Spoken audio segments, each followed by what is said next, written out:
Assalamualaikum warahmatullahi wabarakatuh. Selamat datang di Bimbel Online Konstanta. Kali ini kita akan membahas tentang pembahasan tryout seleksi kemampuan dasar yang terbagi menjadi 3 segmen besar, yaitu adalah tes wawasan kebangsaan, tes intelijensi umum, dan tes karakteristik pribadi. Nah, pembahasan tryout SKD tes wawasan kebangsaan ini kita akan bagi menjadi 3 bagian. Masing-masing bagian adalah sebesar 10 soal. Nah, teman-teman, seperti biasa jangan lupa untuk like, komen, dan share, dan pastikan kamu udah subscribe dan bunyikan notifikasinya ya, loncengnya diaktifkan supaya kamu bisa mendapatkan notifikasi update video-video terbaru, part-part berikutnya agar tidak ketinggalan. Oke ya, jangan lupa ya. Nah, oke, kita langsung masuk aja teman-teman ke pembahasan soal tryout SKD bagian pertama.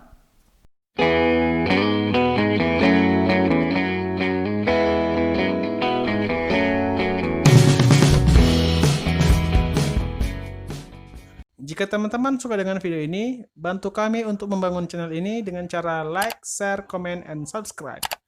Dan jangan lupa aktifin juga tanda loncengnya, supaya teman-teman selalu mendapat notifikasi video terbaru dari channel ini.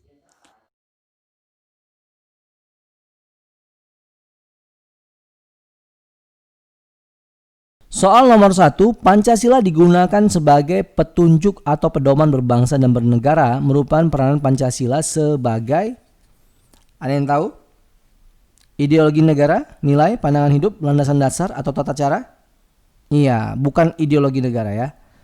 Ideologi negara itu bicara soal cita-cita ya, cita-cita, bicara soal fondasi juga, dan tidak juga bicara tentang nilai. Ya. Nah, ideologi sama landasan sama aja. Nggak mungkin. Tata cara apalagi, ini soal teknik ya. Ini hal yang sifatnya teknikal. Maka jawaban yang benar adalah tentang pandangan hidup. Oke ya. Jadi kunci jawabannya C. Nah, ini kunci jawabannya C nih.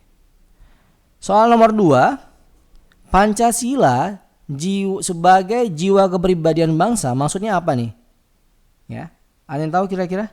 Sebagai jiwa kepribadian bangsa. Nah, Pancasila sebagai jiwa kepribadian bangsa maksudnya adalah bangsa Indonesia itu apa tuh? Memiliki ciri khas yang tidak dimiliki orang lain. Betul sekali. Maka kunci jawabannya ini A. Ya, yang benar tuh ini. Bukan kehidupan bangsa sesuai dengan kepribadian ya, bukan. Ya. Bukan juga pembangunan dilaksanakan mengacu pada standar nilai Pancasila, atau selalu menunjukkan bangsa dan negaranya, atau menjadi sumber ukuran baik buruk kepribadian, bukan. Maksud dari Pancasila sebagai kepribadian bangsa adalah bangsa Indonesia itu memiliki ciri khas ya, yang tidak dimiliki oleh bangsa lain. Itu dia. Oke, kita lanjut. Soal nomor 3, pengembangan sikap bahwa bangsa Indonesia merupakan bagian dari seluruh umat manusia, itu perwujudan sila keberapa? Ya, sila keberapa? Iya, ini kalau dalam konsep yang diajukan oleh Insinyur Soekarno masuk ke dalam internasionalisme ya. Dan itu adalah bicara tentang apa? Tentang ketuhanan? Bukan ya, bukan ketuhanan Maha Esa. Tentang kemanusiaan? Iya, betul sekali ya. Jawabannya B, tentang kemanusiaan. Nah, di konsep kemanusiaan ya, di konsep kemanusiaan itu setara dengan atau sebanding dengan internasionalisme. Ya, internasionalisme. Nah, soal keempat bicara tentang organisasi separatis ya. OPM, Organisasi Papua Merdeka, itu didirikan pada tahun 1965. Ini untuk menuntut kemerdekaan Papua bagian barat. Untuk melancarkan aksinya ya, OPM mengadakan aksi pemberontakan yang menewaskan banyak orang demi tercapainya tujuan terlepas dia. Dia maunya terlepas. Ya, disintegrasi, terlepas dari Indonesia. Kasus tersebut merupakan kasus pelanggaran Pancasila, terutama sila keberapa? Ya, bukan sila pertama ya pastinya, kedua juga enggak. Sila pasti sila ketiga kan, Persatuan Indonesia. Bukan kerakyatan, bukan juga keadilan sosial. Ya kan? Gampang ya? Asik. Lanjut. Soal berikutnya. Yang merupakan contoh, ini contoh dari pengalaman ya. Pengamalan harusnya ini ya, mohon maaf. Salah ketik ini. Pengamalan ya, pengamalan Pancasila. Sila keberapa nih? Sila keempat dalam kehidupan sehari-hari. Itu ngapain kita tuh? Membantu tetangga yang terkena musibah kebakaran dengan ikut memadamkan api bersama orang-orang. Oke, mohon maaf nih ada sambungannya ya, sambungannya ada nih. Apakah ini? Enggak ya? Bukan. Ini bicara soal membantu tetangga, ini bicara tentang apa nih? Membantu, saling membantu. Bisa masuk ke kemanusiaan atau persatuan ya. Nah, yang B, melaksanakan tugas sebagai ketua RT dengan baik karena telah terpilih sebagai ketua RT dalam pemilihan. Nah, ini yang masuk dalam pengamalan sila keempat ya. Benar ya, jadi jawabannya ini B nih. Kunci jawabannya B. Oke, kita masuk ke materi soal nomor 6. Bangsa Indonesia terdiri atas berbagai macam suku dan budaya. Banyak ya. Kita itu beraneka ragam loh. Makanya namanya Bhinneka Tunggal Ika. Keanekaragaman Indonesia ini dapat mendatangkan masalah. Ya. Jadi keanekaragaman ini sebagai kekuatan tetapi juga sebagai tantangan ya. Nah, namun masalah tersebut tidak untuk dibesar-besarkan. Ya, perbedaan memang ada. Itu sebagai sebuah realita keniscayaan, tapi tidak untuk dibesar-besarkan. Nah, tetapi dicari titik temu yang dapat membuat segala macam kepentingan menjadi satu dengan mengedepankan sikap toleran, saling percaya, dan rukun. Ya, berdasarkan hal tersebut, Bhinneka Tunggal Ika memiliki sifat apa dia? Sifat yang kita dari bawah nih, common denominator, inklusif, sektarian atau formalistis. Ini semua nggak mungkin ya kan? Ini semua tidak mungkin. Ya, maka jawabannya adalah konvergen atau ini yang benar nih. Kenapa? Apa makna konvergen? Konvergen itu artinya ya menyatukan. Konvergensi itu ya, yang beda-beda itu digabungkan. Nah, gitulah kurang lebih, ya kan? Nah, jawabannya adalah A. Bisa paham ya kira-kira ya? Oke, kita lanjut ke soal nomor 7. Lambang Bhinneka Tunggal Ika untuk pertama kali dipakai secara resmi pada tanggal berapa? Tahu kan lambang Bhinneka Tunggal Ika? Iya, tanggal. Coba kita perhatikan nih, 11 Februari, 11 Maret, 11 April, 11 Juni, 11 Juli ya. Deket-deketan, yang pasti tanggalnya tanggal 11. Ya kan? Tahunnya tahun 1950 kan begitu ya. Selalu begitu kan pilihannya. Mohon maaf. Nah, ini dia. Selalu tanggal 11 dan tahunnya 1950. Tapi bulan berapa? Iya, ini terjadi di bulan Februari. Maka kunci jawabannya A. Bisa ya? Oke, soal nomor 8. Prinsip-prinsip nasionalisme. Nih, nasionalisme Indonesia atau persatuan Indonesia. Nasionalisme ini salah satu komponen penilaian TWK loh ya. Jangan lupa. Nah, tersusun dalam kesatuan majemuk beraneka ragam. Kesatuan majemuk beraneka ragam itu berarti artinya tetapi dia juga tunggal, bersatu. Heterogen tetapi juga homogen, ya kan? Nah, di sini ada pilihan-pilihannya kecuali mana kira-kira?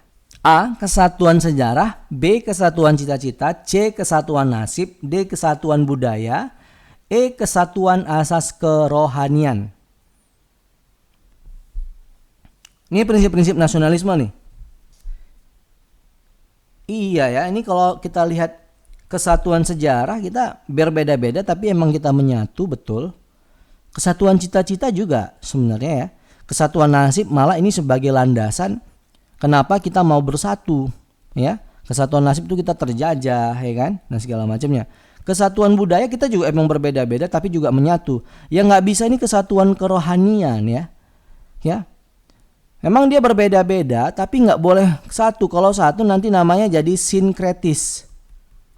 Ya, sinkretisme, menggabung-gabungkan agama, ini nggak benar. Ya, kita tetap toleran, ya kan, tetapi tidak sinkretis. Ya, tidak menggabung-gabungkan agama. Jadi jawabannya adalah E. Oke, kita masuk ke soal berikutnya.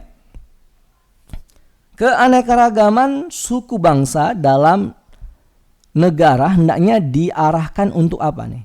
Diarahkan kemana nih keanekaragaman kita? Kemajemukan kita ini bagusnya diarahkan kemana? A. Menciptakan suatu kestabilan dan mempertahankan keamanan bangsa dan negara. Ini benar juga ya. Ini kita keep aja dulu, gak apa-apa. Menciptakan kerukunan hidup menuju masyarakat adil dan makmur. Kita simpan, bagus juga kayaknya. Keanekaragaman kita arahkan untuk menciptakan persaudaraan, bagus, menuju pada persamaan bahasa dan adat istiadat. Kalau persaudaraannya oke ya, tapi persamaan bahasa dan adat istiadat daerah kayaknya enggak ya.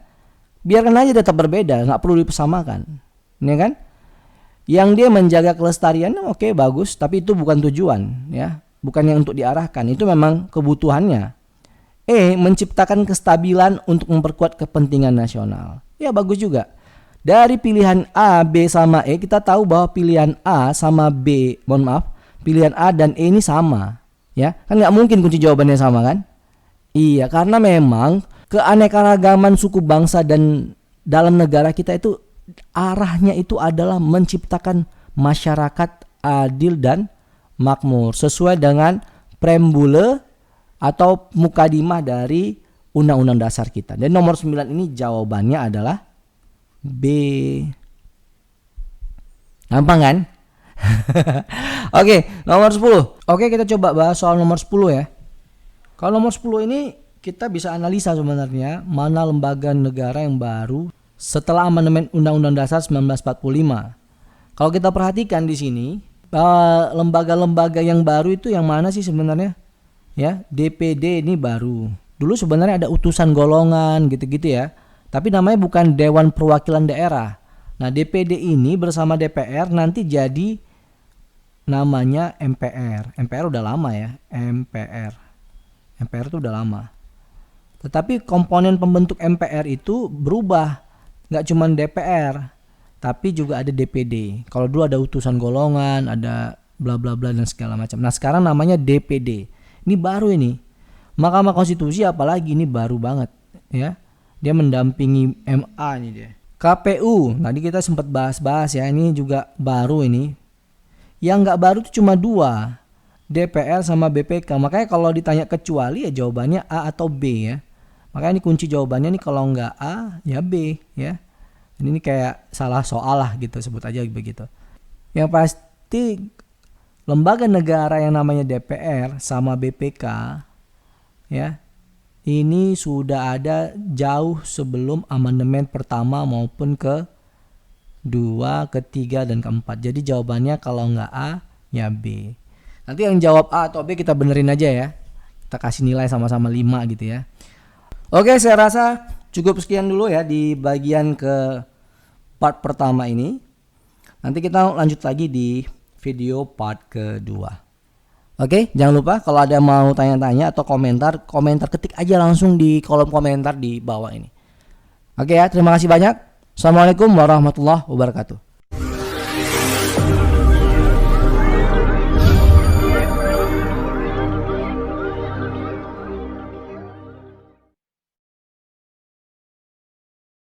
Jangan lupa tonton video kami yang lain ya.